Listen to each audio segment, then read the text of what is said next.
ಆತ್ಮೀಯ ವಿದ್ಯಾರ್ಥಿಗಳೇ, ಹಿಂದಿನ ವಿಡಿಯೋಗಳಲ್ಲಿ ಜೀವ ವಿಕಾಸದ ರೂಪುರೇಷೆಗಳ ಬಗ್ಗೆ ನಾವು ಮಾತಾಡ್ತಾ ಇದ್ವಿ. ಅದೇ ರೀತಿ ಈ ಭೂಮಿಯ ಮೇಲೆ ಜೀವಿಗಳ ಉಗಮ ಹೇಗಾಯಿತು ಅನ್ನೋದ್ರ ಬಗ್ಗೆ ಸ್ವಲ್ಪ ಮಾಹಿತಿ ತಿಳ್ಕೊಳ್ಳೋಣ. ಯಾಕೆಂದರೆ ವಿಕಾಸ ಆಗೋದಕ್ಕೆ ಉಗಮ ಹೇಗಾಯಿತು ಅನ್ನೋದನ್ನು ತಿಳ್ಕೊಳ್ಳೋದು ತುಂಬ ಇಂಪಾರ್ಟೆಂಟ್.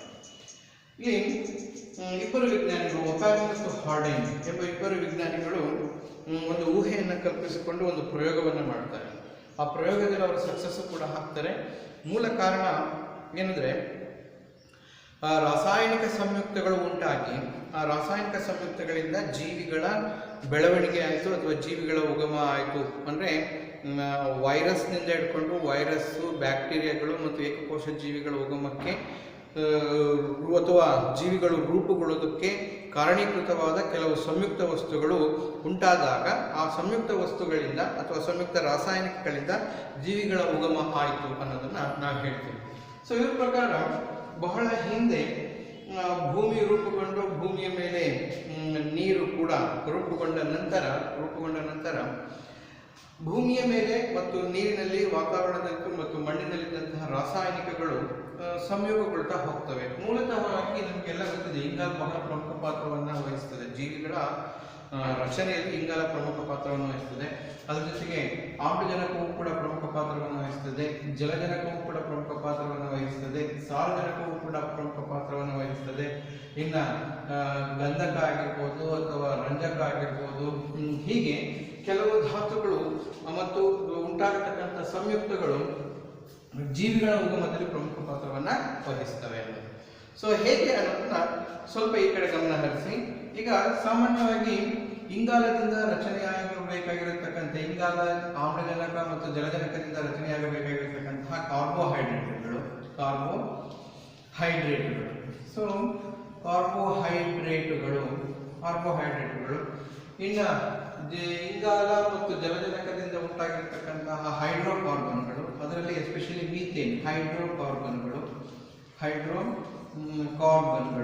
ಕಾರ್ಬನ್ ಅದರಲ್ಲಿ ಎಸ್ಪೆಷಲಿ ಮೀಥೇನ್ CH4. ಇನ್ನು ಸಾರಜನಕ ಮತ್ತು ಜಲಜನಕದಿಂದ ಉಂಟಾಗಿರತಕ್ಕಂತಹ ಅಮೋನಿಯಾ NH3 ಮತ್ತು ಅಮೈನೋ ಆಮ್ಲಗಳು.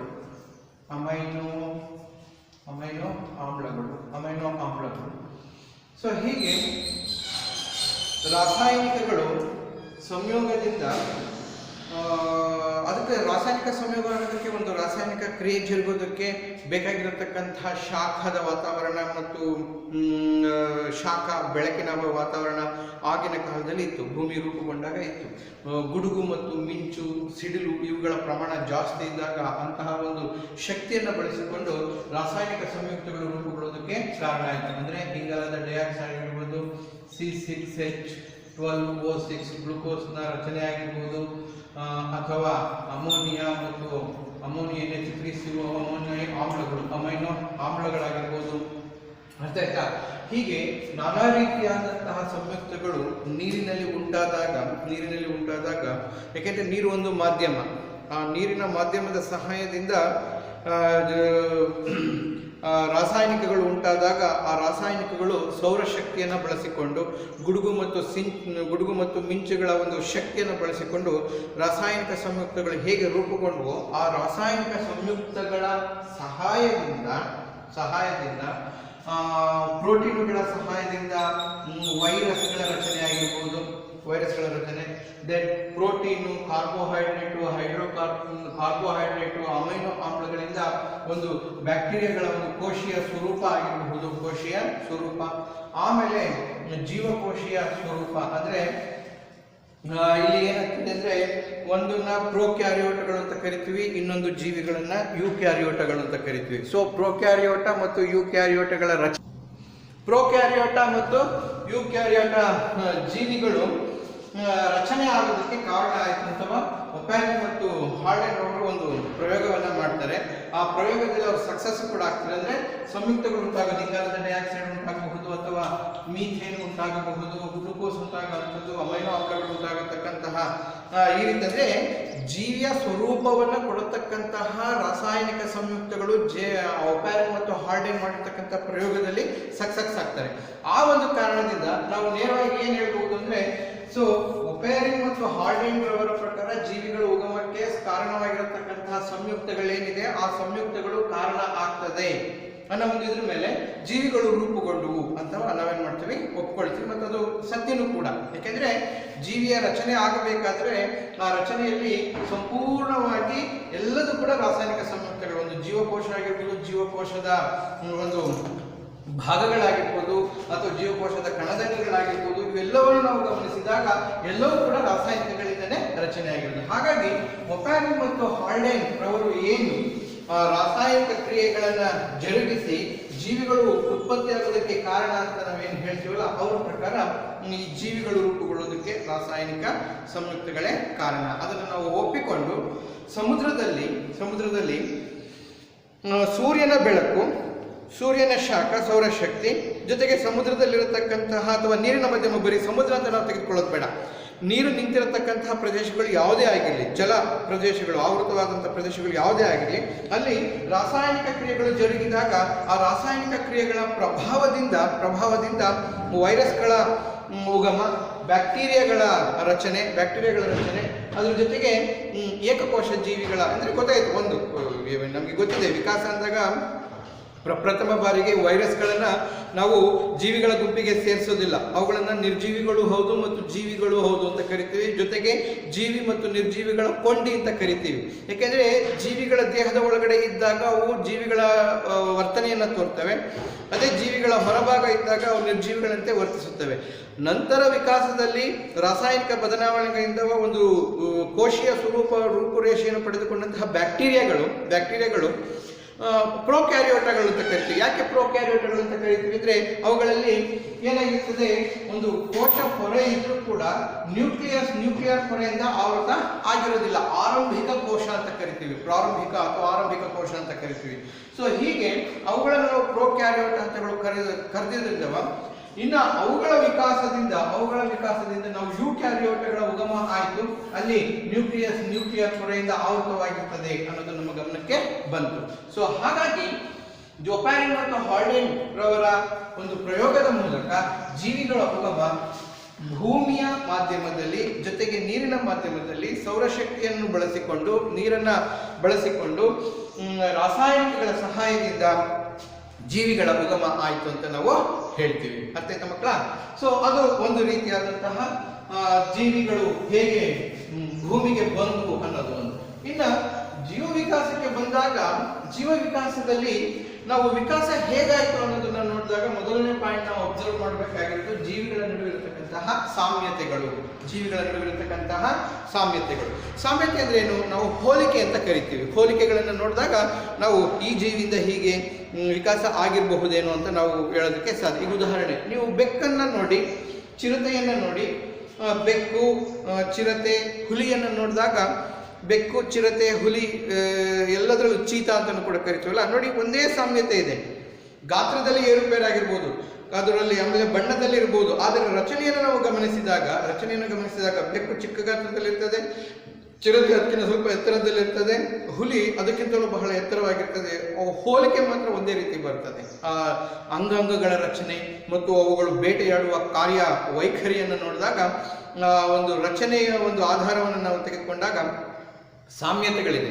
ಸೊ ಇದರಿಂದ ನಾವು ಹೇಳ್ಬೋದು ಬೆಕ್ಕುಗಳಿಂದ ಅಥವಾ ಬೆಕ್ಕು ಎಂಬ ಪ್ರಭೇದದಿಂದ ಚಿರತೆ ಮತ್ತು ಹುಲಿಗಳ ಪ್ರಭೇದದವರೆಗೆ ವಿಕಾಸ ಆಯಿತು ಅನ್ನೋ ಒಂದು ರೀತಿ ನಾವು ಹೇಳ್ತೀವಿ. ಹೌದಲ್ಲ? ನೆನ್ನೆ ಹೇಳಿದ್ದೆ ನಿಮಗೆ, ವಿಡಿಯೋದಲ್ಲಿ ನೆನ್ನೆ ಹೇಳಿದ್ದೆ ಏನು, ಮಂಗಗಳ ಸಾಮ್ಯತೆ ನೋಡಿ, ಗೊರಿಲ್ಲಾ ಮತ್ತು ಚಿಂಪ್ಯಾನ್ಸಿ ಮತ್ತು ಮಾನವನ ನಾವು ಗಮನಿಸಿದಾಗ ಸಾಮ್ಯತೆಗಳು ಕಾಣ್ತವೆ. ಸಾಮ್ಯತೆಗಳು ಕಂಡಾಗ ಗುಣಲಕ್ಷಣಗಳು ಹೋಲಿಕೆ ಆಗ್ತವೆ.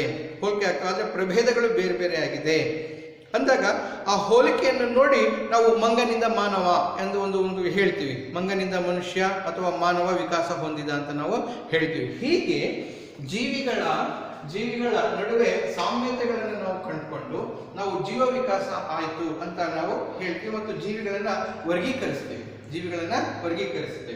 ಸೊ ಅದೇ ರೀತಿ ಇನ್ನೊಂದು ಸಾಕ್ಷಿ, ಜೀವ ವಿಕಾಸಕ್ಕೆ ಇನ್ನೊಂದು ಸಾಕ್ಷಿ ಅಥವಾ ವಿಕಾಸ ಆಗಿರೋದಕ್ಕೆ ಸಾಕ್ಷಿ ಅನ್ನೋದಕ್ಕೆ ನಾವು ನೋಡಿದಾಗ ರಚನಾನುರೂಪಿ ಅಂಗಗಳು ಅಂದಾಗ, ಸೊ ರಚನಾನುರೂಪಿ ಅಂಗಗಳು ರಚನೆಯಲ್ಲಿ ಒಂದೇ ರೀತಿ ಇರ್ತದೆ. ರಚನಾನುರೂಪಿ ಅಂಗಗಳು ರಚನೆಯಲ್ಲಿ ಏಕರೂಪತೆ ಇರ್ತದೆ, ಆದರೆ ಕಾರ್ಯಗಳು ಬೇರೆ. ರಚನೆಯಲ್ಲಿ ಏಕರೂಪ ಆದರೆ ಕಾರ್ಯದಲ್ಲಿ ಬೇರೆ ಬೇರೆ ತರ, ಕಾರ್ಯದಲ್ಲಿ ಬೇರೆ. ಈಗ ಉದಾಹರಣೆ ನಿಮಗೆ ಗೊತ್ತಿದೆ, ಕಪ್ಪೆಯ ಮುಂಗಾಲುಗಳು ಏನಿದೆ ಮಾನವನ ಕೈಗಳ ರೀತಿ, ಹಲ್ಲಿಗಳ ಮುಂಗಾಲುಗಳು, ಜೊತೆಗೆ ಪಕ್ಷಿಗಳ ಮುಂಗಾಲುಗಳ ರೆಕ್ಕೆಗಳು ಮತ್ತು ಮಾನವನ ಕೈಗಳು ಇವುಗಳನ್ನು ನೋಡಿದಾಗ ರಚನೆಯಲ್ಲಿ ಏಕರೂಪತೆ, ಮೂಳೆಗಳ ರಚನೆ ಏಕರೂಪತೆ. ಯಾವುದರಲ್ಲಿ? ಕಪ್ಪೆ, ಹಲ್ಲಿ, ಪಕ್ಷಿ ಮತ್ತು ಮಾನವನ ಕೈ ಮತ್ತು ಅವುಗಳ ಮುಂಗಾಲುಗಳನ್ನು ನೋಡಿದಾಗ ರಚನೆ ಒಂದೇ ರೀತಿ ಇದೆ, ಆದರೆ ಕಾರ್ಯ ಮಾತ್ರ ಬೇರೆ ಬೇರೆ. ನೋಡಿ ಹೇಗೆ ಕಪ್ಪೆಗಳು ಈಜೋದಕ್ಕೆ ಬಳಸಿದ್ರೆ, ಹಲ್ಲಿಗಳು ಗೋಡೆನ ಹತ್ತೋದಕ್ಕೆ ಬಳಸ್ತವೆ, ಪಕ್ಷಿಗಳು ಹಾರೋದಕ್ಕೆ ಬಳಸ್ತವೆ, ಮಾನವ ವಸ್ತುಗಳನ್ನ ಹಿಡ್ಕೊಳ್ಳೋದಕ್ಕೆ ಬಳಸ್ತಾನೆ. ರಚನೆಯಲ್ಲಿ ಏಕರೂಪತೆ ಇರ್ತದೆ, ಆದರೆ ಕಾರ್ಯದಲ್ಲಿ ಭಿನ್ನತೆಯನ್ನು ನಾವು ಕಾಣ್ತೀವಿ. ಯಾವುದರಲ್ಲಿ? ರಚನಾನುರೂಪಿ ಅಂಗಗಳು. ಸೊ ಇದರಲ್ಲೂ ಕೂಡ ನಾವು ವಿಕಾಸ ಆಗಿದೆ ಅಂತ ನಾವು ಹೇಳ್ಬೋದಲ್ಲ. ರಚನೆ ಸೇಮ್ ಇರ್ತದೆ, ಆದರೆ ಕಾರ್ಯ ಏನಾಗ್ತಾ ಹೋಗ್ತದೆ? ಬೇರೆ ಬೇರೆ ಆಗ್ತದೆ. ಪ್ರಭೇದದಿಂದ ಪ್ರಭೇದಕ್ಕೆ ಬೇರೆ ಆಗ್ತಾ ಹೋಗ್ತದೆ. ಅರ್ಥ ಆಯ್ತಾ? ಸೊ ಅದನ್ನು ನಾವು ಈ ಒಂದು ಅಂಗಗಳಲ್ಲಿ ಕಾಣ್ತೀವಿ. ಕಪ್ಪೆ, ಹಲ್ಲಿ, ಪಕ್ಷಿ ಮತ್ತು ಮಾನವನ ಮುಂಗಾಲು, ಮಾನವನ ಕೈಗಳಲ್ಲಿ ನಾವು ಕಾಣ್ತೀವಿ. ಇನ್ನು ಎರಡನೇ ಉದಾಹರಣೆ ಏನಂದ್ರೆ ಕಾರ್ಯಾನುರೂಪಿ ಅಂಗಗಳು.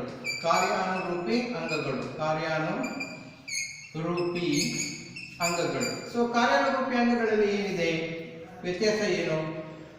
ಒಂದು, ಕಾರ್ಯ ಮಾತ್ರ ಏಕರೂಪವಾಗಿರ್ತದೆ,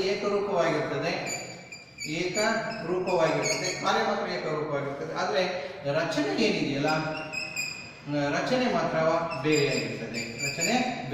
ಅದಕ್ಕೆ ಒಂದು ಉದಾಹರಣೆ ಏನಂದ್ರೆ ಬಾವಲಿಯ ರೆಕ್ಕೆ ಮತ್ತು ಹಕ್ಕಿಯ ರೆಕ್ಕೆಗಳನ್ನು ನೋಡೋಣ. ಬಾವಲಿಯ ರೆಕ್ಕೆ ಏನಿದೆ ಅದು ಹಾರಾಡೋದಕ್ಕೆ ಬಳಸುತ್ತೆ, ಅದರ ರಚನೆ ಏನಾಗಿದೆ? ಬೇರೆ. ಮುಂಗಾಲುಗಳಲ್ಲಿ ಅದರ ರಚನೆ ಬೇರೆ, ಅದರಲ್ಲಿ ರೆಕ್ಕೆ ಪುಕ್ಕೆಗಳು ಏನಿರೋದಿಲ್ಲ, ಆದರೂ ಕೂಡ ರಚನೆ ಹಾರೋದಕ್ಕೆ ಸಹಾಯವನ್ನ ಮಾಡ್ತದೆ. ಇನ್ನು ಪಕ್ಷಿಗಳ ಪಕ್ಷಿಗಳ ರೆಕ್ಕೆ ಅದು ಕೂಡ ಹಾರೋದಕ್ಕೆ, ರೆಕ್ಕೆ ಪುಕ್ಕಗಳೆಲ್ಲ ಇರ್ತದೆ, ಹಾರೋದಕ್ಕೆ ಬಳಸ್ತದೆ. ಸೊ ಕಾರ್ಯ ಒಂದೇ ರೀತಿ ಇರ್ತದೆ, ಅದರ ರಚನೆ ಮಾತ್ರ ಬೇರೆ ಬೇರೆಯಾಗಿರ್ತದೆ. ಯಾವುದರಲ್ಲಿ? ಬಾವಲಿ ಮತ್ತು ಹಕ್ಕಿಯ ರೆಕ್ಕೆಗಳಲ್ಲಿ ರಚನೆ, ಅದರ ಮೂಳೆಯ ಬದಲಾವಣೆಗಳಿರ್ತದೆ, ಬೇರೆ ಬೇರೆ ಮೂಳೆಗಳ ಬದಲಾವಣೆಗಳನ್ನೇ ನಾವು ಕಾಣ್ತೀವಿ. ಅರ್ಥ ಆಯ್ತಾ? ಸೊ ಹೀಗೆ ರಚನಾನುರೂಪಿ ಅಂಗಗಳನ್ನು ಮತ್ತು ಕಾರ್ಯಾನುರೂಪಿ ಅಂಗಗಳನ್ನು ನಾವು ಗಮನಿಸಿದಾಗ ವಿಕಾಸಕ್ಕೆ ಇವು ಕೂಡ ಕಾರಣವಾಗಿವೆ.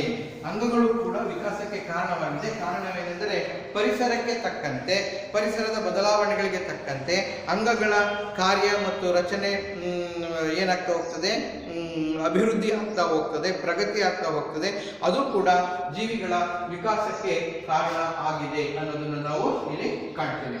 ಇನ್ನು ಜೀವ ವಿಕಾಸಿಯ ಸಂಬಂಧಗಳನ್ನು ನೋಡಿದಾಗ, ಒಂದು ಫ್ಲೋ ಚಾರ್ಟ್ ತರ ನಾವು ಏನ್ ಹೇಳ್ಬೇಕು ಅಂದ್ರೆ, ಈಗ ವೈರಸ್ಗಳನ್ನ ಒಂದು ಕಡೆ ಇಡ್ತೀವಿ, ಅವು ಜೀವಿಗಳಲ್ಲ ನಿರ್ಜೀವಿಗಳಲ್ಲ ಅನ್ನೋ ಒಂದು ಕಡೆ ಒಂದು ಬೇರೆ ಗುಂಪಿಗೆ ಇಡ್ತೀವಿ. ನೆಕ್ಸ್ಟ್ ವಿಕಾಸವನ್ನ ನಾವು ನೋಡಿದಾಗ ಜೀವಿಗಳ ವಿಕಾಸ ಹೇಗೆ ಬಂತಂದವ, ಸೊ ಬ್ಯಾಕ್ಟೀರಿಯಾಗಳು, ಅವುಗಳನ್ನ ಪ್ರೋಕ್ಯಾರಿಯೋಟಗಳು ಅಂತ ಕರಿತೀವಿ. ಬ್ಯಾಕ್ಟೀರಿಯಾ, ನೀಲಿ ಹಸಿರು ಶೈವಲಗಳು ಸಸ್ಯಗಳಲ್ಲಿ, ನೀಲಿ ಹಸಿರು ಶೈವಲಗಳು ಒಂದು ಗುಂಪಾದರೆ, ಒಂದು ಪ್ರೋಕ್ಯಾರಿಯೋಟ್ಗಳ ಗುಂಪಿಗೆ, ಅಂದ್ರೆ ಸಂಪೂರ್ಣ ಜೀವಕೋಶೀಯ ರಚನೆ ಆಗಿಲ್ಲ, ಬಟ್ ವಿಕಾಸ ಮುಂದುವರೆದಾಗ ಏನಾಗ್ತದೆ? ಏಕಕೋಶೀಯ ಸಸ್ಯಗಳು ಮತ್ತು ಏಕಕೋಶೀಯ ಪ್ರಾಣಿಗಳು ಬರ್ತವೆ. ಏಕಕೋಶೀಯ ಸಸ್ಯಗಳು ಒಂದ್ ಕಡೆ ಬರ್ತದೆ, ಸಸ್ಯಗಳು ಮತ್ತು ಪ್ರಾಣಿಗಳನ್ನ ನಾವು ಒಂದ್ ಕಡೆ ತೆಗೆದುಕೊಳ್ತೀವಿ, ಏಕಕೋಶೀಯ. ನೆಕ್ಸ್ಟ್ ಇದರ ನಂತರ ಏನಾಗ್ತದೆ? ಬಹುಕೋಶೀಯ ಪ್ರಾಣಿ ಮತ್ತು ಸಸ್ಯಗಳನ್ನು ನಾವು ಕಾಣ್ತೀವಿ. ಬಹುಕೋಶೀಯ ಎರಡು ಭಾಗ ಪ್ರಾಣಿ ಮತ್ತು ಸಸ್ಯಗಳನ್ನ ಕಾಣ್ತೀವಿ. ಬಹುಕೋಶೀಯ ಪ್ರಾಣಿ ಮತ್ತು ಸಸ್ಯಗಳನ್ನ ಕಾಣ್ತೀವಿ. ಅರ್ಥ ಆಯ್ತಾ ಮಕ್ಕಳೇ? ಸೊ ಈಗ ಬಹುಕೋಶೀಯ ಪ್ರಾಣಿ ಮತ್ತು ಸಸ್ಯಗಳನ್ನ ನಾವೇನ್ ಕಾಣ್ತೀವಲ್ಲ ನೋಡಿ, ಇವುಗಳನ್ನ ಪ್ರೋಕ್ಯಾರಿಯೋಟ್ಗಳು ಅಂತ ಕರಿತೀವಿ, ಇವುಗಳನ್ನ ಯೂಕ್ಯಾರಿಯೋಟ್ಗಳು ಅಂತ ಕರಿತೀವಿ. ಇದೆಲ್ಲ ಹೇಗೆ ಆಗಿರಕ್ಕೆ ಸಾಧ್ಯ? ಕೋಶೀಯ ಸ್ವರೂಪ ಇಲ್ಲ, ನಿರ್ಜೀವಿ ಮತ್ತು ಬ್ಯಾಕ್ಟೀರಿಯಾಗಳ ಸಂಬಂಧ, ಜೀವಿಗಳ ಸ್ವರೂಪ ನಾವು ಜೀವಿಗಳ ಸ್ವರೂಪ ಅಂತ ಕರಿತೀವಿ ಬ್ಯಾಕ್ಟೀರಿಯಾಗಳಿಂದ. ಇದು ಜೀವಿಗಳೆಲ್ಲ ನಿರ್ಜೀವಿಗಳ ಸ್ವರೂಪ ವೈರಸ್ ಅಂತ ಕರಿತೀವಿ. ದೆನ್ ಏಕಕೋಶೀಯ, ಏಕಕೋಶಿಯಿಂದ ಬಹುಕೋಶೀಯದಲ್ಲಿ ನಾವು ಪ್ರಾಣಿ ಮತ್ತು ಸಸ್ಯಗಳನ್ನ ನಾವು ಸಂಪೂರ್ಣವಾಗಿ ಪ್ರಾಣಿಗಳನ್ನ ಕಶೇರುಕಗಳು ಮತ್ತು ಅಕಶೇರುಕಗಳು ಅಂತ ವಿಂಗಡಣೆ ಮಾಡ್ತೀವಿ. ಸಸ್ಯಗಳಿಗೆ ಬಂದ್ರೆ ಶೈವಲಗಳಿಂದ ಪುಚ್ಚ ಸಸ್ಯಗಳು, ಶೈವಲಗಳಿಂದ ಹಾವಸೆ ಸಸ್ಯಗಳು, ಹಾವಸೆ ಸಸ್ಯಗಳಿಂದ ಪುಚ್ಚ ಸಸ್ಯಗಳು, ಪುಚ್ಚ ಸಸ್ಯಗಳಿಂದ ನಗ್ನಬೀಜ ಸಸ್ಯಗಳು, ನಗ್ನಬೀಜ ಸಸ್ಯಗಳಿಂದ ಆಂತರಿಕವಾಗಿ ಕಾಣತಕ್ಕಂತಹ ಏಕದಳ ಮತ್ತು ದ್ವಿದಳ ಬೀಜಗಳ ಸಸ್ಯಗಳು ಅಂತ ನಾವು ಕರಿತೀವಿ ವಿಕಾಸದಲ್ಲಿ. ಹೀಗೆ ಏಕಕೋಶೀಯ ಹಂತದಿಂದ ರಚನೆಯಾಗಬೇಕಾದರೆ ರಾಸಾಯನಿಕ ಸಂಯುಕ್ತಗಳನ್ನ ಬಳಸಿಕೊಂಡು ಜೀವಕೋಶೀಯ ಸ್ವರೂಪ ಬಂದ ಮೇಲೆ ಏಕಕೋಶೀಯ ಜೀವಿಗಳು ಮತ್ತು ಬಹುಕೋಶೀಯ ಜೀವಿಗಳು ಯಾವುದ್ರಲ್ಲಿ ಎರಡರಲ್ಲೂ ಕಾಣ್ತೀವಿ, ಸಸ್ಯಗಳಲ್ಲೂ ಕಾಣ್ತೀವಿ ಮತ್ತು ಪ್ರಾಣಿಗಳಲ್ಲೂ ಕಾಣ್ತೀವಿ. ಅರ್ಥ ಆಯ್ತಾ? ಸೊ ಆ ಒಂದು ಆಧಾರದ ಮೇಲೆ ನಾವು ಪರಿಗಣಿಸಿದಾಗ ಜೀವ ವಿಕಾಸ ಆಗಿದೆ ಅನ್ನೋದು ನಮಗೆ ಪರಿಗಣನೆಗೆ ಬರ್ತದೆ. ಇದಾದ ಮೇಲೆ ಇನ್ನೂ ಸಾಕ್ಷಿಗಳೇನಿದೆ, ನಾವು ಜೀವ ವಿಕಾಸ ಆಗಿದೆ ಅನ್ನೋದಕ್ಕೆ ಬೇಕಾಗಿರತಕ್ಕಂತಹ ಇನ್ನೂ ಕೆಲವು ಸಾಕ್ಷಿಗಳೇನಿದೆ ಅಂತ ನೋಡಿದಾಗ ನಿಮಗೆ ಈ ಭ್ರೂಣಗಳ ಸಾಕ್ಷಿಯನ್ನು ಕೂಡ ನಾವು ಕಾಣ್ತೀವಿ. ಭ್ರೂಣಗಳ ಸಾಕ್ಷಿ ಏನು? ಭ್ರೂಣಗಳ ಸಾಕ್ಷಿ ನಿಮಗೆಲ್ಲ ಗೊತ್ತಿದೆ. ಏಕಕೋಶೀಯ ಹಂತದಲ್ಲಿ ಅದು ಕಪ್ಪೆಯ ಭ್ರೂಣವೇ ಆಗಿರಲಿ, ಕೀಟಗಳ ಭ್ರೂಣವೇ ಆಗಿರಲಿ, ಮಾನವನ ಭ್ರೂಣವೇ ಆಗಿರಲಿ, ಕೋಳಿಯ ಭ್ರೂಣವೇ ಆಗಿರಲಿ ಏಕ ಸ್ವರೂಪವನ್ನು ಹೊಂದಿರ್ತದೆ. ಬಟ್ ಬದಲಾವಣೆ ಏನಿರ್ತದೆ ವರ್ಣತಂತುಗಳಲ್ಲಿ ಮಾತ್ರ ಬದಲಾವಣೆ ಇರ್ತದೆ, ಇನ್ನು ಉಳಿದಿದ್ದೆಲ್ಲ ಸಾಮಾನ್ಯ ಸ್ವರೂಪವನ್ನು ಹೊಂದಿರ್ತದೆ. ಹೌದಾ? ಏಕಕೋಶೀಯ ಹಂತದಲ್ಲಿ ಭ್ರೂಣದ ಹಂತದಲ್ಲಿ ಸಾಮಾನ್ಯ ಸ್ವರೂಪ ವರ್ಣತಂತುಗಳಲ್ಲಿ ಮಾತ್ರ ಬದಲಾವಣೆ ಇರ್ತದೆ, ಇನ್ನು ಉಳಿದಿದ್ದೆಲ್ಲ ಸಾಮಾನ್ಯ ಗುಣಲಕ್ಷಣಗಳನ್ನೇ ಹೊಂದಿರ್ತದೆ ಆ ಭ್ರೂಣದ ಹಂತದಲ್ಲಿ. ನಂತರ ಬೆಳೆಯುತ್ತಾ ಮೊದಲನೆಯ ಹಂತದಲ್ಲೂ ನಾವು ಗುರುತಿಸೋಕ್ಕಾಗೋದಿಲ್ಲ. ಆ ಭ್ರೂಣದ ಮೊದಲನೆಯ ಹಂತದಲ್ಲಿ, ಬೆಳವಣಿಗೆ ಮೊದಲನೆಯ ಹಂತದಲ್ಲೂ ನಾವು ಇದು ಮಾನವನದು, ಇದು ಕಪ್ಪೆದು, ಇದು ಹಲ್ಲಿದು ಅಂತ ಗುರುತಿಸೋಕ್ಕಾಗೋದಿಲ್ಲ. 3ನೇ ಮತ್ತು 4ನೇ ಹಂತಗಳಲ್ಲಿ ಅಂಗಾಂಗಗಳು ಬೆಳೆದಾಗ ನಾವು ಸಂಪೂರ್ಣವಾಗಿ ಅದನ್ನು ಗುರುತಿಸೋದಕ್ಕೆ ಸಾಧ್ಯ.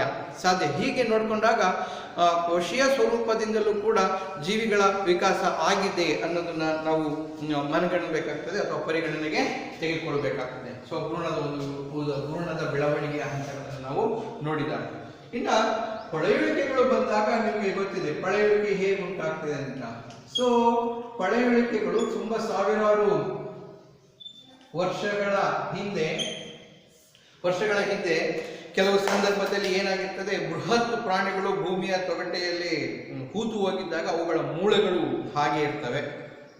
ಈಗ ಉದಾಹರಣೆ ಡೈನೋಸರ್ಗಳಂತಹ ದೊಡ್ಡ ಬೃಹತ್ ಪ್ರಮಾಣದ ಪ್ರಾಣಿಗಳ ಮೂಳೆಗಳು ದೊರೆತಿರೋದನ್ನು ನಾವು ನೋಡಿದ್ದೇವೆ. ಮೆಮೋತ್ ಎಂಬ ಆನೆ ಅದು ಹಿಮದಲ್ಲಿ ಹೂತು ಹೋಗಿ ಅದರ ಮೂಳೆಗಳು ದೊರೆತಿರೋದು ನಮಗೆ ಗಮನದಲ್ಲಿದೆ. ಸೊ ಹಾಗೆ ಸಣ್ಣ ಕೀಟಗಳು ಅಂಟು ಮತ್ತು ರಾಳಗಳ ಒಳಗಡೆ ಸಿಗಾಕೊಂಡು ಆ ಅಂಟು ಮತ್ತು ರಾಳಗಳು ಒಣಗಿ ಅವುಗಳ ಉಂಡೆಗಳು ಸಿಕ್ಕಾಗ ಅವುಗಳ ಒಳಗಡೆ ಆ ಅಂದಿನ ಕಾಲದಲ್ಲಿ ಇಂತಹ ಕೀಟಗಳು ಇದ್ದು ಅನ್ನೋದು ನಮ್ಮ ಗಮನಕ್ಕೆ ಬರ್ತದೆ. ಅರ್ಥ ಆಯ್ತಾ ಮಕ್ಕಳ? ಆಮೇಲೆ ಈ ಹೆಜ್ಜೆಗಳ ಗುರುತು ಈ ಕೆಸರಿರತಕ್ಕಂಥ ಮಣ್ಣಿನಲ್ಲಿ ಹೂತು ಹೋಗಿ ಅಲ್ಲಿ ಸಂಪೂರ್ಣವಾಗಿ ಭೂಕಂಪನಗಳು ಸಂಭವಿಸಿದಾಗ ಅದರ ಮೇಲೆ ಕಲ್ಲು ಚಪ್ಪಡಿ ಏನೋ ಬಿದ್ದು ಆ ಗುರುತು ಹಾಗೆ ಇರ್ತದೆ. ಯಾವುದೋ ಒಂದು ಸಂದರ್ಭದಲ್ಲಿ ಉತ್ಖನನ ಮಾಡಬೇಕಾದ್ರೆ, ಭೂಮಿಯ ಉತ್ಖನನ ಮಾಡಬೇಕಾದ್ರೆ ಅದರ ಹೆಜ್ಜೆಗಳ ಗುರುತುಗಳನ್ನು ನಾವು ಕಾಣ್ತೇವೆ. ಅಂದರೆ ಬೃಹದಾಕಾರದಂತಹ ಇವು ಯಾವುದೋ ಪ್ರಾಣಿಗಳು ಇದ್ದು ಅನ್ನೋದು ನಮ್ಮ ಗಮನಕ್ಕೆ ಬರ್ತದೆ. ಹೌದಲ್ಲ? ಸೊ ಅದರ ಜೊತೆಗೆ ಈಗ ನಾವು ಗೊತ್ತಿದೆ ಆರ್ಕಿಯಾಪ್ಟೆರಿಕ್ಸ್ ಎಂಬ ಪಕ್ಷಿ ಇದೆ. ಅಂದರೆ ಅದು 2 ರೀತಿಯ ಗುಣಲಕ್ಷಣಗಳನ್ನು, ಅದರ ಒಂದು ಪಳೆಯುಳಿಕೆ ದೊರೆಯದೇ ಹೋಗಿದ್ದರೆ ನಮಗೆ ಸ್ವಲ್ಪ ಕಷ್ಟ ಆಗೋದು. ಅಂದರೆ ಸರೀಸೃಪಗಳಿಂದ ಪಕ್ಷಿಗಳ ಉಗಮ ಆಯಿತು ಅನ್ನೋದು ಸ್ವಲ್ಪ ಕಷ್ಟ ಆಗೋದು. ಆದರೆ ಈಗ ಆಗೋದಿಲ್ಲ. ಆರ್ಕಿಯಾಪ್ಟೆರಿಕ್ಸ್ ಎಂಬ ಪಕ್ಷಿಯ ಪಳೆಯುಳಿಕೆ ದೊರೆತಿರೋದ್ರಿಂದ ಆ ದೊರೆತಿರುವ ಆಧಾರದ ಮೇಲೆ ಸರೀಸೃಪಗಳಿಂದ ಪಕ್ಷಿಗಳ ಉಗಮ ಆಯಿತು ಅನ್ನೋದಕ್ಕೆ ಸಾಕ್ಷಿ ಇದೆ. ಪಳೆಯುಳಿಕೆ ಪಕ್ಷಿ ಅಂತಲೇ ಕರಿತೀವಿ. ಯಾಕೆಂದರೆ ಸರೀಸೃಪಗಳ ಪ್ರಕಾರ ಅವುಗಳಿಗಿರತಕ್ಕಂತಹ ಉಗುರುಗಳು ಆ ಪಕ್ಷಿಗಿತ್ತು, ಬಾಲ ಆ ಪಕ್ಷಿಗಿತ್ತು. ಪಕ್ಷಿಗಳ ಪ್ರಕಾರ ಪಕ್ಷಿಗಳಿರತಕ್ಕಂಥ ರೆಕ್ಕೆ ಪುಕ್ಕಗಳು ಕೂಡ ಆ ಪಕ್ಷಿಗೆ ಇದ್ದುದರಿಂದ ಸರೀಸೃಪಗಳಿಂದ ಪಕ್ಷಿಗಳ ಉಗಮ ಆಯಿತು ಅನ್ನೋದಕ್ಕೆ ನಮಗೆ ಸಾಕ್ಷಿ ಆಗುತ್ತೆ. ಇನ್ನು ಉಳಿದ ಹಾಗೆ ಕೆಲವು ಮೀನುಗಳು ನಿಮ್ಮ ಪುಸ್ತಕದಲ್ಲಿ ಕೊಟ್ಟಿದ್ರೆ ಅದನ್ನು ನೋಡಿ. ಮೀನುಗಳಾಗಿರ್ಬೋದು, ಮತ್ತು ಟ್ರೈಲೋಬೈಟ್ರಸ್ ಕೆಲವು ಪ್ರಾಣಿಗಳಾಗಿರ್ಬೋದು, ಕೆಲವು ಶಂಕುಗಳಾಗಿರ್ಬೋದು, ಅಂಥವುಗಳನ್ನು ನೋಡಿದಾಗ ಆ ಪಳೆಯುಳಿಕೆಗಳಿಗೆ ಏನು ತೋರಿಸುತ್ತೆ ಅಂದರೆ ಜೀವ ವಿಕಾಸ ಆಗಿದೆ, ಅಂದರೆ ಪಳೆಯುಳಿಕೆಗಳ ಸಾಕ್ಷಿಯಿಂದ ಜೀವ ವಿಕಾಸ ಆಗಿದೆ ಅನ್ನೋದು ನಮಗೆ ಗೊತ್ತಾಗ್ತದೆ. ಅರ್ಥ ಆಯ್ತಾ ಮಕ್ಕಳೇ? ಸೊ ಅದೇ ರೀತಿ ಕೆಲವು ಸಂದರ್ಭದಲ್ಲಿ ಒಂದೇ ಜೀವಿಯಿಂದ, ಈಗ ನಾನು ಹೇಳಿದೆ ಬೆಕ್ಕನ್ನ ಹೋಲಿಕೆಯನ್ನು ನೋಡ್ಕೊಂಡಾಗ ಚಿರತೆ ಮತ್ತು ಹುಲಿಗಳು ಹೋಲಿಕೆ ಬರ್ತದೆ ಅಂತ.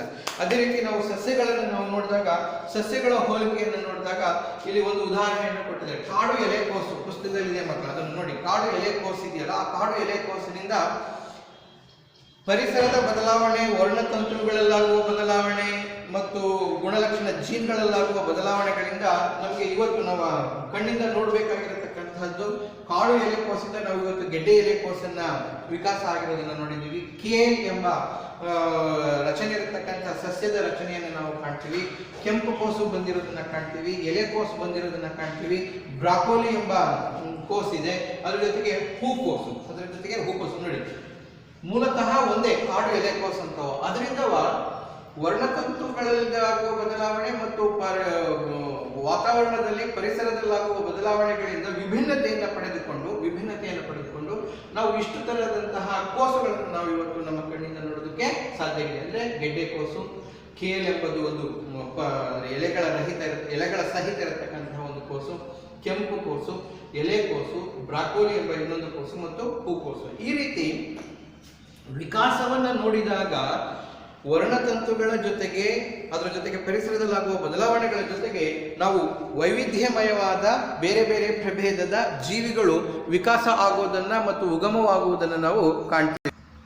ಮಕ್ಕಳೇ, ಇನ್ನೊಂದು ಮೂಲತರವಾದಂತಹ ನಾವು ಜೀವ ವಿಕಾಸವನ್ನು ನೋಡಿದಾಗ ಆಣ್ವಿಕ ಜೀವ ವಿಕಾಸ ಅಂದ್ರೆ ಇಲ್ಲಿ ಒಂದು ಏನು ನಾವು ಅಂಶವನ್ನು ಗಮನಿಸಬೇಕು ಅಂದ್ರೆ ಈ ಕೋಶೀಯ ಸ್ವರೂಪದಲ್ಲಿ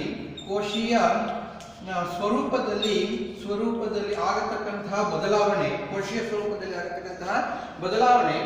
ಜೀವ ವಿಕಾಸಕ್ಕೆ ಎಡೆ ಮಾಡಿಕೊಡ್ತು ಅನ್ನೋದನ್ನ ನಾವಿಲ್ಲಿ ಗಮನಿಸಬೇಕಾಗ್ತದೆ. ಅಂದ್ರೆ ಕೋಶೀಯ ಸ್ವರೂಪದಲ್ಲಿ ಹೇಗೆ ಬದಲಾವಣೆ ಆಗೋದಕ್ಕೆ ಸಾಧ್ಯ? ಎರಡು ರೀತಿಯ ಬದಲಾವಣೆಗಳನ್ನು ನಾವು ಕಾಣ್ತೀವಿ. ಒಂದು ಉತ್ಪರಿವರ್ತನೆ, ಅನುವಂಶೀಯ ವಸ್ತುವಿನಲ್ಲಾಗುವ ಬದಲಾವಣೆ ಉತ್ಪರಿವರ್ತನೆ. ಇದು ಉಂಟಾಗೋದಕ್ಕೆ ಕಾರಣ ಏನು ಅಂತ ನಾವು ನೋಡಿದಾಗ ಉತ್ಪರಿವರ್ತನೆ ಉಂಟಾಗೋದಕ್ಕೆ ರಾಸಾಯನಿಕಗಳು ಕೂಡ ಕಾರಣ ಆಗಿದೆ, ಮತ್ತೆ ಪರಿಸರನೂ ಕೂಡ ಕಾರಣವಾಗ್ತದೆ. ಪರಿಸರನೂ ಕೂಡ ಕಾರಣವಾಗ್ತದೆ. ಅಂದ್ರೆ ವರ್ಣತಂತುವಿನಲ್ಲಿ ಯಾವುದಾದರೂ ಒಂದು ಕಾರಣದಿಂದ ಅದು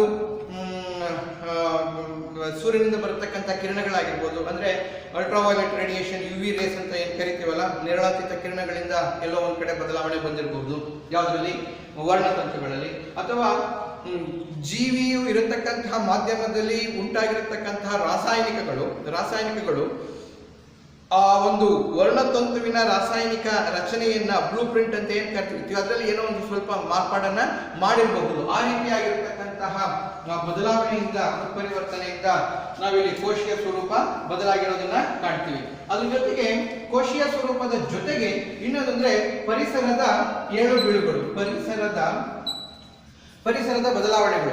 ಬದಲಾವಣೆಗಳಿದ್ದಾಗ ಏನಾಗ್ತದೆ, ಕೋಶೀಯ ಸ್ವರೂಪ ತನ್ನಷ್ಟಕ್ಕೆ ತಾನೇ, ಯಾಕೆಂದ್ರೆ ಪರಿಸರದಲ್ಲಿ ಶಾಖ ಇದೆ, ಪರಿಸರದಲ್ಲಿ ಶೀತ ಅಂದ್ರೆ ತಂಪಿದೆ, ಪರಿಸರದಲ್ಲಿ ಬೆಳಕಿದೆ. ಸೊ ಅದ್ರ ಜೊತೆಗೆ ಪರಿಸರದಲ್ಲಿ ರಾಸಾಯನಿಕಗಳಿದ್ದಾವೆ. ಈ ಎಲ್ಲಾ ರಾಸಾಯನಿಕಗಳನ್ನ ಪ್ರಭಾವದಿಂದ, ಪರಿಸರದಲ್ಲಿ ಸೂರ್ಯನ ಬೆಳಕಿನ ಪ್ರಭಾವದಿಂದ, ಸೂರ್ಯನ ಶಾಖದ ಪ್ರಭಾವದಿಂದ ಏನಾಗ್ತದೆ, ಜೀವಕೋಶಗಳ ಮಾರ್ಪಾಡು ಏನಾಗ್ತದೆ, ಜೀವಕೋಶದ ಮಾರ್ಪಾಡು